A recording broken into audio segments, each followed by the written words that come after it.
Mula Bulacan to Kasiguran, Aurora. 10 hours on the road. Ang haba ng biyahe. Pero sulit bawat minuto. With every turn sa bundok at mga sigsag na daan na napakadelikado. Pero ramdam na ramdam mo yung peace na hindi kayang ibigay ng city life. Minsan, kailangan din nating huminto. A reminder na may mas maganda pa sa labas ng routine natin. Araw-araw, babad na babad tayo sa trabaho dahil kailangan natin kumita. Wala ang mahal talagang mamuhay sa Pilipinas. Minsan sa sobrang sipag mo, nakakalimutan mo na yung sarili mo. Pero wag mong kalimutan, you also deserve a reward. Treat yourself.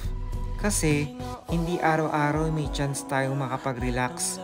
Habang kaya pa ng katawan at panahon, sulitin natin. Dahil one day, baka hindi na natin magawa ang mga ganitong adventure.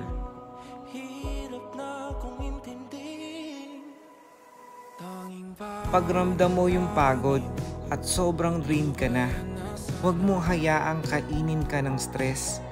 Give yourself time to breathe, to relax, to refresh your mindset.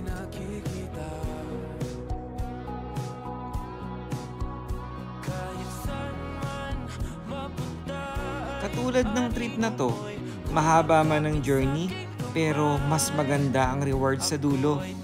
Life teaches us na minsan slowing down is the only way para makapag-move forward ulit.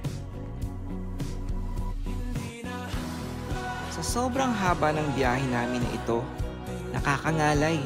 Kailangan may karelyebo ka din. Kaya buti na lang, may kasama akong kaibigan. Nakapalitan at pwede rin magturo sa tamang daan. Sa ganitong mga lakad, mahalaga din yung may katuwang ka. Kasi hindi lang pagod ang nababawasan. Mas masarap din ang biyahe kapag may kasabay kang tumatawa at nagkukwento. Alam mo, hindi sa lahat ng laban, ikaw lang ang sasalo. Minsan, kailangan mo ring umasa sa mga taong handang tumulong at umalalay.